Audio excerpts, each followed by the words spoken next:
People, Bapak, Ibu, Saudara dan Saudari yang dikasihi Tuhan. Sebentar kita akan memulai ibadah kita pada pagi hari ini. Mari kita siapkan hati dan pikiran kita untuk memuji dan menyembah Dia.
Shalom, Glorious Family. Sungguh hati saya mengucap syukur boleh berjumpa kembali dengan Bapak Ibu Saudara. Walaupun secara online, karena kita percaya 2 atau 3 orang berkumpul, berdoa dalam nama Tuhan, di situ Tuhan hadir. Kita saat ini bersehati di dalam roh kita untuk memuji, menyembah Tuhan, untuk beribadah, mendengarkan suara Tuhan pada pagi hari ini. Kalau kita boleh melihat keadaan yang sehat yang kita alami, damai sejahtera, sukacita yang Tuhan limpahkan dalam kehidupan saya dan kehidupan saudara, itu adalah bukti bahwa Tuhan menyertai kita dan ada Tuhan yang hidup yang berjalan bersama dengan kita. Sebelum kita memulai sharing firman Tuhan pada saat ini, saya mau mengajak Glorious Family sama-sama kita berdoa. Kami mengucap syukur ya Abah ya Bapa buat saat ini kami boleh beribadah kembali di dalam hadirat Tuhan. Kami mau menemukan Tuhan pada pagi hari ini. Kami menangkap isi hati Tuhan pada pagi hari ini. Terangi hati, pikiran kami untuk menerima berkat pengajaran daripadamu. Kau juga mengurapi hamba-Mu, supaya sungguh Tuhan, semua yang hamba-Mu ucapkan boleh jelas dan merupakan perwakilan isi hatinya Tuhan bagi setiap kami. Pimpin kami ya Bapa, berikan kami iman untuk bisa menangkap apa yang Tuhan mau sampaikan. Dalam nama Yesus Kristus, kami berdoa dan mengucap syukur. Haleluya. Amin. Glorious Family, kita gak kerasa sudah masuk di minggu kedua di bulan September 2021. Apa kabar semuanya? Saudara boleh jawab di kolom chat. Ya, kita bersyukur, kita excited, kita penuh sukacita karena kita boleh melihat ada penyertaan Tuhan sempurna dalam kehidupan saya dan kehidupan saudara. Saudara yang kasih dalam Tuhan, pada pagi hari ini memulai sharing firman Tuhan, saya mau memberikan sebuah pertanyaan kepada Anda semua. Berapa banyak di antara Anda yang suka memasak? Oke, terima kasih. Saya rasa banyak di antara Anda yang menjawab adalah kaum wanita. Walaupun zaman now, kaum pria pun banyak yang punya hobi memasak. Nah, bicara tentang memasak, ada sebuah buku lama, ya buku cetakan lama di luar negeri sana, di negara barat sana, dan buku ini sangat terkenal, ya jadi buku resep lama yang menuliskan sebuah resep bagaimana cara membuat semur kelinci, ya sebuah menu yang mungkin gak lazim di Indonesia, tetapi udah umum di negara luar. Nah, kalimat pertamanya sangat menarik. Bagaimana cara kita membuat sebuah semur kelinci? Kalimat pertamanya adalah first catch your rabbit. Pertama-tama katanya tangkap dulu kelincinya.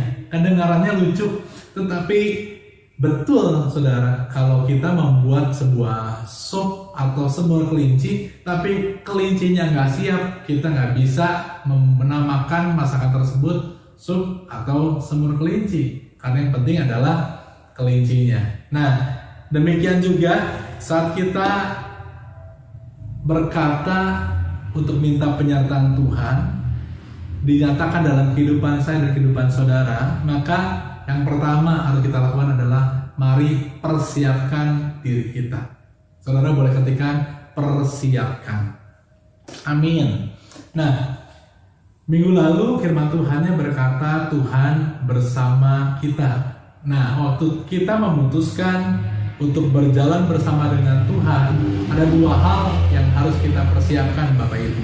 Yang pertama, mari percaya akan perkara-perkara besar bisa Tuhan genapi dalam kehidupan saya dan saudara. Ada sebuah lagu sekolah minggu dikatakan bersama Yesus lakukan perkara besar. Amin. Bersama Tuhan kita cakap melakukan perkara-perkara yang besar. Bahkan ada seorang pengkhotbah luar biasa bernama D.L. Moody. Dia berkata, jika Tuhan adalah rekan Anda, buatlah rencana Anda besar. Buat big plan bersama Tuhan. Karena Tuhan yang kita sembah adalah Tuhan yang besar. Dan uniknya, nomor pertama tadi dikatakan, mari percaya akan hal yang besar.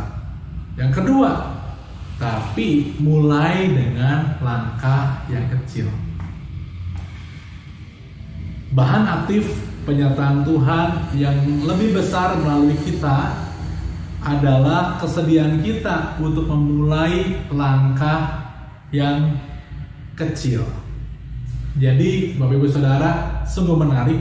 Tuhan gak minta langkah-langkah yang super besar kita ambil untuk mengizinkan perkara besar terjadi dalam kehidupan kita, tapi Tuhan mengajarkan untuk kita mulai dengan langkah yang kecil.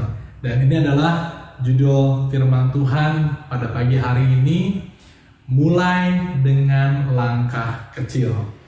Baiklah Bapak Ibu Saudara, saya akan mengajak kita semua untuk membaca bagian dari firman Tuhan yang pagi hari ini saya ambil dari 2 Raja-Raja 3. Judul perikopnya adalah Yoram berperang melawan Moab. Ayat yang pertama mengatakan seperti ini, Yoram anak Ahab menjadi raja di Samaria atas Israel dalam tahun ke-18 zaman Yosafat, Raja Yehuda, dan ia memerintah 12 tahun lamanya.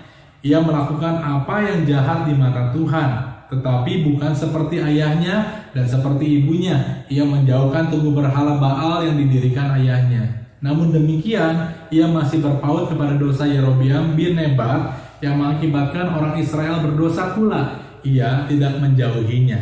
Baik, tokoh yang pertama yang saya akan bagikan buat saudara adalah Yoram. Yoram adalah seorang raja yang dikatakan di ayat yang kedua, ia melakukan apa yang jahat di mata Tuhan. Yoram adalah putra dari Ahab dan Isabel. Yang kita tahu Raja Ahab dan Ratu Isabel adalah pasangan yang sangat mengganggu kehidupan Nabi Elia. Dan mereka juga melakukan apa yang jahat di mata Tuhan dengan menyembah dewa-dewa Baal. Mereka menyembah di luar Tuhan dan kehidupannya sangat jahat. Ya, dan dikatakan Yoram pun melakukan apa yang jahat, ya, berkaitan dengan dosa Yerobeam. Nah, Bapak Ibu Saudara, ketika saat itu, ketika firman Tuhan ini ditulis, ada perubahan kepemimpinan. Tadinya Ahab yang menjadi raja, kemudian anaknya Yoram menggantikannya sebagai raja. Nah, yang menarik dalam ayat yang keempat dikatakan, Mesa Raja Moab adalah seorang peternak domba. Sebagai upeti ia membayar kepada Raja Israel 100.000 anak domba dan bulu dari 100.000 domba jantan.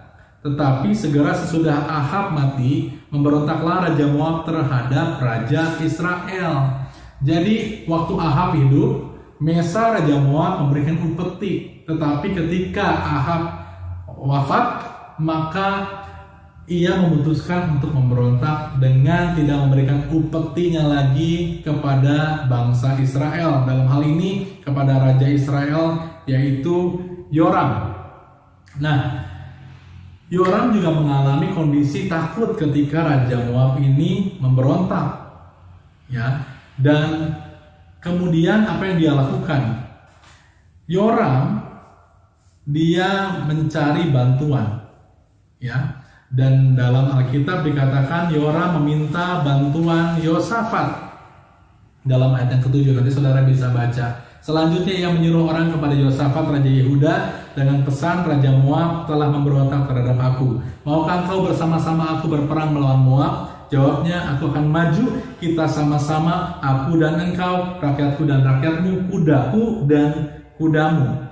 Jadi waktu itu Yoram menghampiri atau memberikan utusan kepada Raja Yehuda yang saat itu dijabat oleh Yosafat. Sangat bertolak belakang. Yoram adalah raja yang jahat di mata Tuhan, tetapi Yosafat adalah raja yang takut akan Tuhan. Yosafat adalah raja yang dekat dengan Tuhan. Nah, ketika saat firman Tuhan ini ditulis, bangsa Israel dan bangsa Yehuda memiliki hubungan yang baik. Mereka dalam kondisi yang damai, ya. Dan dikatakan dalam firman Tuhan selanjutnya, lagi ia bertanya, ayat yang ke-8, melalui jalan manakah kita akan maju? Jawabnya, melalui padang gurun Edom. Ayat yang ke-9, maka berjalanlah Raja Israel dan Raja Yehuda dan Raja Edom. Ada 3 raja di sana. Raja Israel Yoram, Raja Yehuda Yosafat, dan Raja Edom. Tetapi sesudah mereka berkeliling 7 hari perjalanan jauhnya, maka tidak terdapat air untuk tentara dan untuk hewan yang mengikuti mereka. Saudara, kalau kita lihat di atas kertas, kekuatan dari 3 kerajaan ini sangat mumpuni untuk membungkam pemberontakan Mesa Raja Moab. Tetapi ada kondisi yang berubah tiba-tiba, Bapak Ibu Saudara. Setelah 7 hari dikatakan dalam firman Tuhan, air di dalam persediaan mereka sudah tidak terdapat lagi, sudah habis airnya. Perangnya belum terjadi, tetapi airnya sudah habis. Kalau zaman dulu lebih terhormat seseorang pasukan mati ketika berperang ketimbang di luar peperangan. Dan rasanya satu ketakutan, satu krisis yang dihadapi oleh Raja Yoram dan bangsa Israel, yaitu nasib yang lebih mengerikan. Belum perang sudah mati kehausan. Nah, ini yang dialami saat itu. Nah, apa yang terjadi? Krisis mendesak Yoram untuk mencari pertolongan ilahi. Ia dikatakan bukan raja yang takut akan Tuhan, tetapi krisis mendesak Yoram mencari pertolongan ilahi. Ia tidak benar-benar menginginkan Tuhan, tetapi ia sangat ingin sebuah solusi. Bukankah ini yang seringkali dilakukan oleh manusia? Ketika mereka mentok berhadapan dengan situasi yang sepertinya tidak ada solusi, baru mereka mencari Tuhan. Tetapi bukan benar-benar Tuhan yang diinginkan sebenarnya, tetapi yang mereka inginkan hanyalah sebuah solusi. Saya percaya bahwa Glorious Family kita tidak memiliki sikap yang seperti itu. Dengan iman saya berkata, kita mencari Tuhan karena kita memang suka ada dalam hadirat Tuhan. Tetapi Yoram saat itu dia mencari yang ilahi, mencari Tuhan bukan karena benar-benar dia menginginkan Tuhannya. Ia hanya ingin sebuah solusi. Seringkali solusi dari Tuhan lebih dicari daripada pencipta solusi tersebut. Padahal Tuhan adalah the way maker. Dia membuat jalan saat tiada jalan. Jemaat Tuhan, Glorious Family, mari sama-sama punya hubungan dengan Tuhan yang intim. Mengutamakan Tuhan bukan karena solusi yang dia berikan, tetapi karena hanya dia. Karena dia adalah sumber daripada segala sesuatunya. Yang setuju dengan saya untuk mencari Tuhan setiap saat, ada boleh ketikan amin. Ketika itu terjadi, Bapak Saudara, ayat yang ke-11 dikatakan, tetapi bertanyalah Yosafat, tidak adakah di sini seorang nabi Tuhan supaya dengan perantaraannya kita meminta petunjuk Tuhan? Lalu salah seorang pegawai Raja Israel menjawab katanya, di sini ada Elisa bin Safat yang dahulu melayani Elia. Ayat yang ke-12 berkatalah Yosafat, memang padanya ada firman Tuhan. Sesudah itu pergilah Raja Israel dan Yosafat dan Raja Edom kepada Elisa. Ada perbedaan yang sangat mencolok, Bapak Saudara, ketika Yoram berhadapan dengan situasi yang sulit.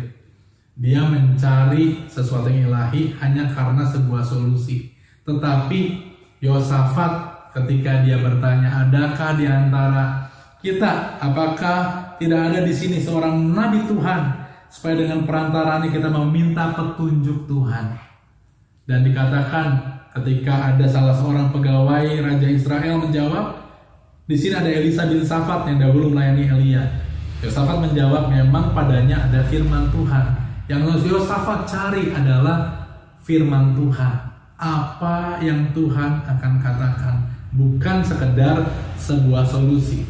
Memang kelihatannya Yosafat juga agak terlambat.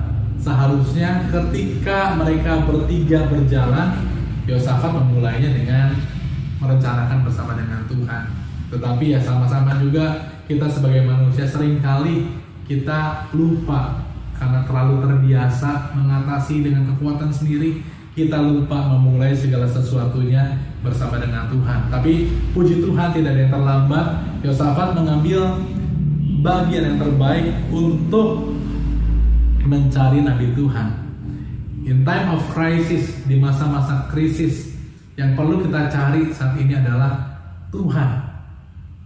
Dia adalah sumber daripada segala solusi. Dalam Yakobus 4 ayat 15, firman Tuhan berkata seperti ini, Bapak Ibu Saudara. Yakobus 4 ayatnya ke-15. Sebenarnya kamu harus berkata, jika Tuhan menghendakinya, kami akan hidup dan berbuat ini dan itu. Jadi yang perlu dicari adalah kehendak Tuhan. Apa maunya Tuhan? Apa yang Tuhan inginkan? Nah, ketika kemudian firman Tuhan ini ditulis, Bapak Ibu Saudara, dan sesudah itu pergilah Raja Israel dan Yosafat dan Raja Edom kepada Elisa. Ayat ke-13. Tetapi berkatalah Elisa kepada Raja Israel, apakah urusanku dengan engkau? Pergilah kepada para nabi ayahmu dan kepada para nabi ibumu. Jadi Elisa mengambil sikap yang tegas. Yoram, engkau memiliki Allahmu sendiri. Udah urusan dengan Allahmu sendiri. Tetapi apa kata Yoram? Jawab Raja Israel kepadanya, jangan begitu, sebab Tuhan memanggil ketiga raja ini untuk menyerahkan mereka ke dalam tangan orang Moab. Fakta yang dihadapi adalah saat itu seluruh pasukan dari ketiga raja ini, termasuk hewan-hewannya, kuda-kudanya dalam kondisi kehausan, dan mereka butuh minum. Kondisinya sangat lemah untuk kemudian berperang melawan pasukan Moab. Itu kondisi yang dihadapi. Dan Yoram mengatakan hal seperti itu kepada Elisa. Ayat yang ke-14, berkatalah Elisa, demi Tuhan semesta alam yang hidup, yang dihadapannya aku menjadi pelayan, jika tidak karena Yosafat Raja Yehuda, maka sesungguhnya aku ini tidak akan memandang dan melihat kepadamu. Elisa memandang keberadaan Yosafat. Kehadiran Yosafat sebagai orang benar memberikan sebuah pengaruh yang baik kepada kedua raja yang lain, di mana walaupun Yoram tidak takut akan Tuhan, tetapi kehadiran Yosafat mempunyai dampak yang positif bagi kehidupan Yoram. Kehadiran anak-anak Tuhan membawa terang untuk lingkungan di sekelilingnya, juga menjadi terang, menjadi bercahaya. Firman Tuhan katakan, satu orang diselamatkan, seisi rumah akan diselamatkan. Mari bersyukur untuk keberadaan kita sebagai anak-anak Tuhan. Saya percaya dimanapun saudara dan saya ditempatkan, Tuhan mengizinkan terang Tuhan nyata dalam kehidupanmu. Tuhan mengizinkan kebaikan Tuhan, kemurahan Tuhan dinyatakan karena ada engkau di sana. Yang setuju dengan saya, Anda boleh katakan amin. Ya, Bapak Saudara, ayat yang selanjutnya. Maka sekarang menjemputlah bagiku seorang pemetik kecapi. Jadi satu permintaan yang aneh dari Elisa, Bapak Ibu Saudara. Ketika Yoram meminta sebuah pertolongan, ya karena kondisi kehausan dari pasukan dan hewan-hewannya, solusi yang dimulai dari Elisa ini cukup unik. Dia meminta dijemput baginya seorang pemetik kecapi. Dalam firman Tuhan, seringkali kita baca pemetik kecapi diperlukan ketika kondisi yang tidak baik dialami oleh raja-raja. Kita ingat ketika Daud memainkan kecapi, roh jahat keluar dari Saul. Dia terbebas dari gangguan roh jahat karena permainan kecapi Daud. Dan saya mau katakan pagi hari ini, worship is an access. Penyembahan adalah sebuah akses. Jika saudara dan saya menginginkan pertolongan Tuhan dinyatakan dalam kehidupan kita, mari memulai dengan mencari Tuhan. Dan akses yang bisa kita lakukan adalah memuji, menyembah Tuhan. Jadi saya sangat sedih sekali kalau ada orang membedakan bobot antara pujian penyembahan dan bobot dengan baca firman Tuhan. Kalau gereja masih onsite, kadang-kadang ada orang yang bisa dengan bebasnya datang terlambat ke gereja dengan alasan nggak apa-apa, belum khotbah, masih pujian penyembahan. Saya mau katakan dua-duanya sama-sama punya bobot yang penting. Pujian dan penyembahan adalah sebuah akses untuk mempersiapkan diri kita menerima berkat daripada Tuhan. Akses untuk membuat diri kita connect dengan Tuhan, connect dengan apa maunya Tuhan, connect dengan pribadinya Tuhan. Nah, pujian dan penyembahan bukan bicara juga tentang hanya nyanyian, tetapi merupakan sebuah sikap untuk mengutamakan Tuhan di atas segalanya. Saat dikatakan dalam firman Tuhan, pada waktu pemetik kecapi itu bermain kecapi, maka kekuasaan Tuhan meliputi dia. Tuhan bertata di atas setiap pujian dan penyembahan umatnya. Mari katakan amin. Jadi Bapak Ibu Saudara, hal yang pertama, bagaimana kita bisa mengambil tindakan di tengah-tengah krisis yang kita hadapi. Krisis mungkin boleh terjadi, tantangan boleh terjadi, masalah boleh ada, tapi mari hari ini kita abaikan sejenak tentang masalah tantangan yang kita hadapi, tapi kita mau katakan hari ini apa yang saya harus lakukan ketika kita rindu masalah itu terjadi. Yang pertama adalah temukan Tuhan dalam hadiratnya. Hal yang pertama yang perlu kita buat adalah menemukan Tuhan di dalam hadiratnya. Dan worship adalah akses untuk kita boleh menemukan Tuhan dalam hadirat Tuhan. Mari hari-hari ini miliki waktu yang lebih banyak untuk masuk dalam hadirat Tuhan. Gereja kita setiap Sabtu jam 7 pagi mengadakan morning prayer and worship. Gak lama, mungkin cuma 40-45 menit, tetapi saya rindu Glorious Family kita membangun sebuah kebiasaan untuk connect sama Tuhan, menemukan Tuhan dalam hadirat Tuhan. Ya, jadi saya mengundang kita semua juga bisa ikut sama-sama setiap hari Sabtu jam 7, tanggalkan beban di bawah kakinya Tuhan. Tapi mencari Tuhan adalah yang utama. Find God in His presence. Temukan Tuhan dalam hadiratnya. Yang kedua, ayat ke-16 kemudian berkatalah ia, beginilah firman Tuhan, biarlah di lembah ini dibuat parit-parit. Saudara bisa bayangkan saat itu bagaimana kondisi kehausan, kelelahan yang dialami oleh pasukan Israel, pasukan Yehuda, dan pasukan Edom. Tetapi ada satu permintaan Tuhan yang kelihatannya agak unik ya. Buatlah di lembah ini dibuat parit-parit. Bukan satu parit loh Bapak Ibu Saudara, tapi parit-parit. Artinya banyak parit yang harus dibuat. Ini sebuah kondisi yang gak gampang. Udah 7 hari berjalan, kehabisan air, masih harus membuat parit, masih harus menggali, masih harus memulai pekerjaan yang mungkin gak dimengerti. Buat apa sih bikin parit gitu ya. Ayat yang ke-17 saya katakan, sebab beginilah firman Tuhan, kamu tidak akan mendapat angin dan hujan, namun lembah ini akan penuh dengan air, sehingga kamu serta ternak sembelihan dan hewan pengangkut dapat minum. Wow, Tuhan katakan gak ada angin, gak ada hujan, tapi lembah ini akan penuh dengan air. Gimana ceritanya? Gak ada tanda-tandanya kok. Kok bisa lembah ini akan penuh dengan air? Sebuah pertanyaan yang mungkin mengganggu. Kadang-kadang Tuhan mengizinkan ada hal-hal yang gak kita mengerti untuk kita tetap lakukan. Nah, buat parit adalah sebuah preparation, sebuah persiapan.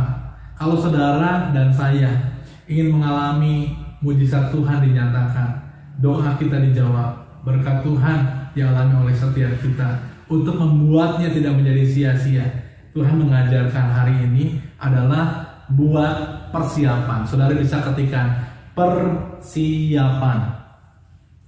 Jadi ada sebuah cerita, ini kisah nyata ya, sebuah artikel yang sangat menarik tentang seorang pelari tercepat di dunia, Usain Bolt.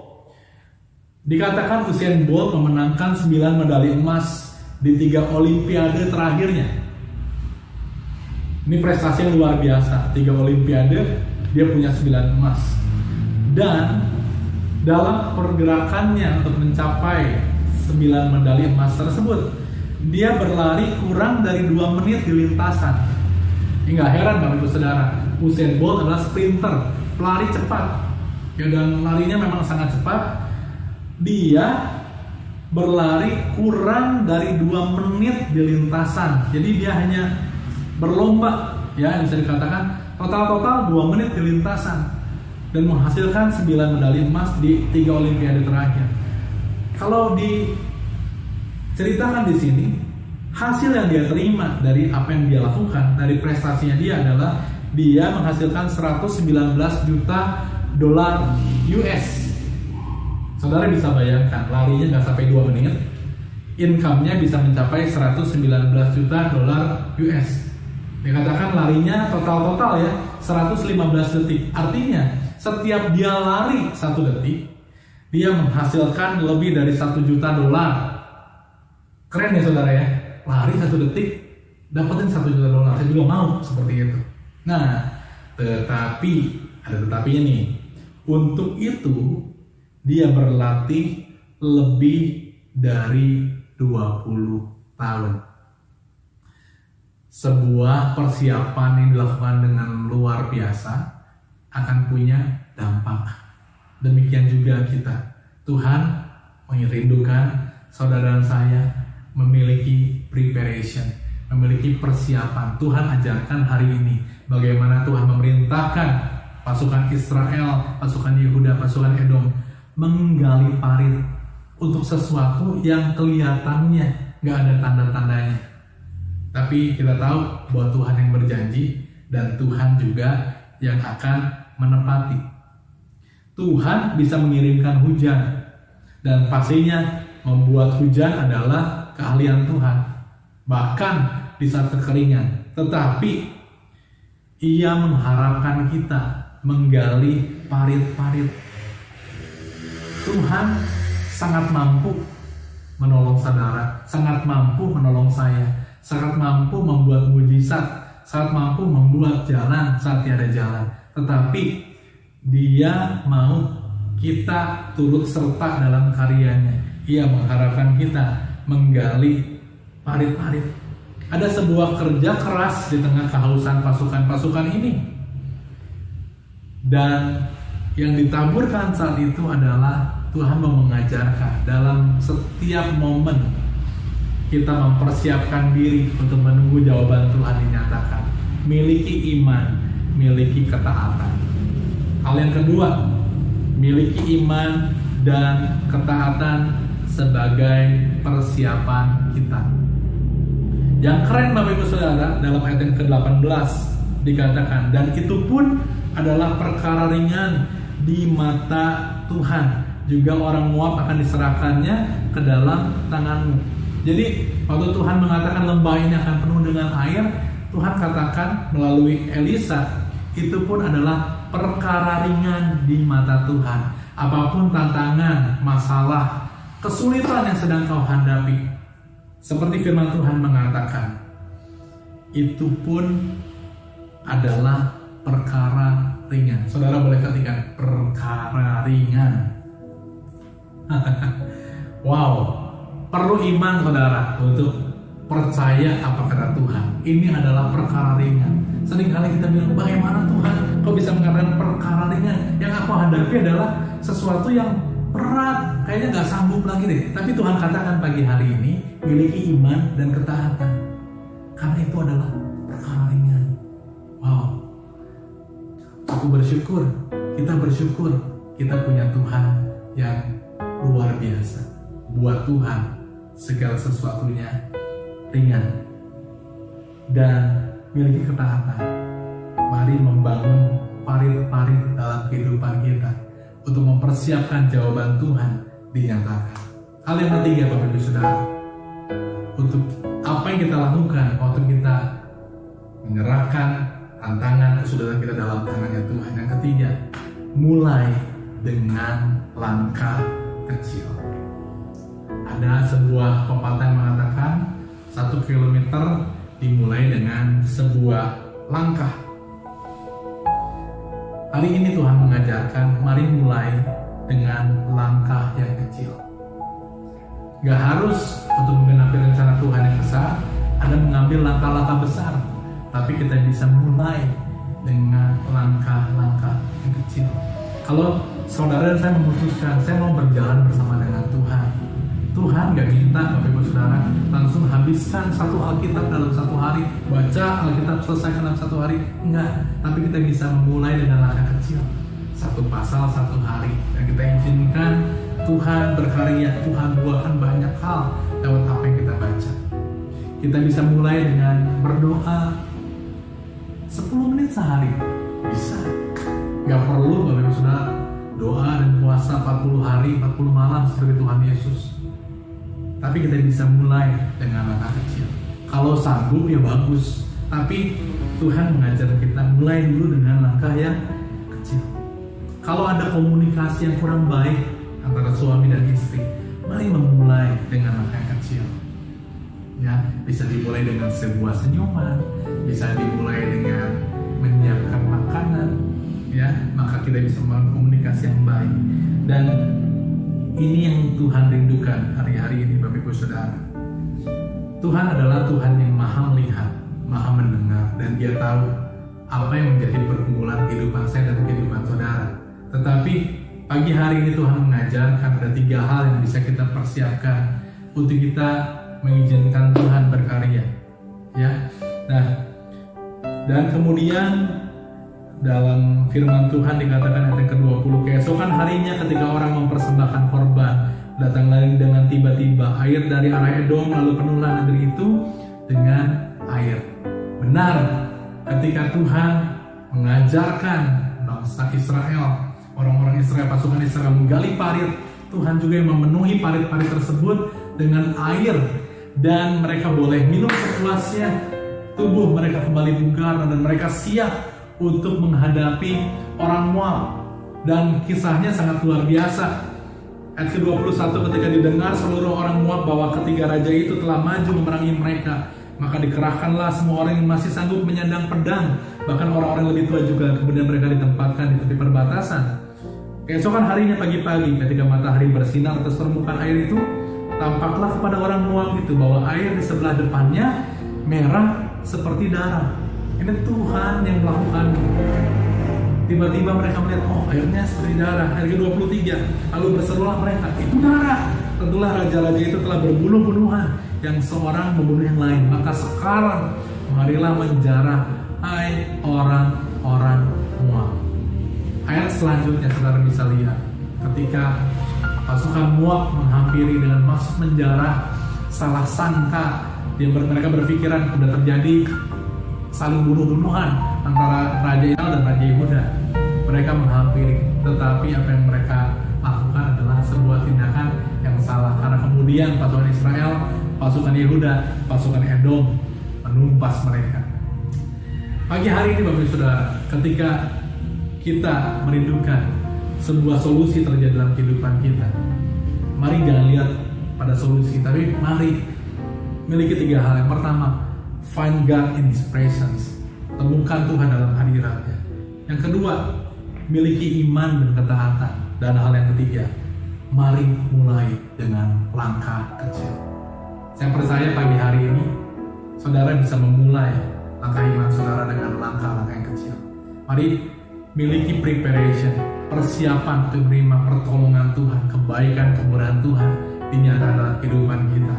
Dengan apa yang bisa kita ambil, persiapkan diri kita, hati kita, roh kita untuk mengalami kebaikan dan kemurahan Tuhan. Mari kita berdoa. Tuhan Allah Bapa kami yang baik, terima kasih buat firman-Mu. Pagi hari ini kami belajar untuk mencari Tuhan dalam hadirat-Mu. Pagi hari ini kami belajar untuk memiliki iman dan ketaatan. Pagi hari ini kami mau belajar untuk memulai dengan langkah yang kecil. Kami percaya bahwa Tuhan yang memampukan kami untuk menikmati berkat-berkat dan kemurahan Tuhan.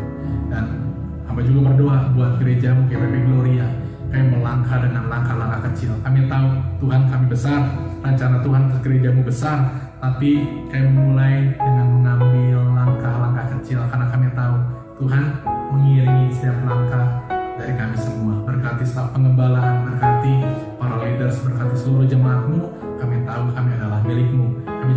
yang sakit disembuhkan dalam nama Yesus.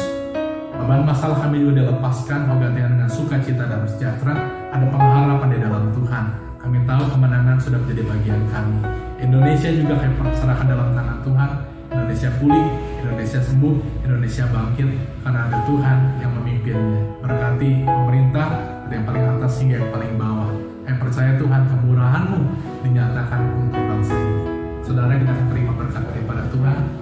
Saat ini terimalah berkat dari Allah Bapa di surga, anugerah daripada Tuhan Yesus Kristus yang telah menyelamatkan kita semua, serta persekutuan yang intim, yang manis dan indah, beserta dengan Roh Kudus dari hari ini sampai Tuhan Yesus datang yang kedua kali. Tuhan memberkati. Amin. Happy Sunday Church. God bless you all.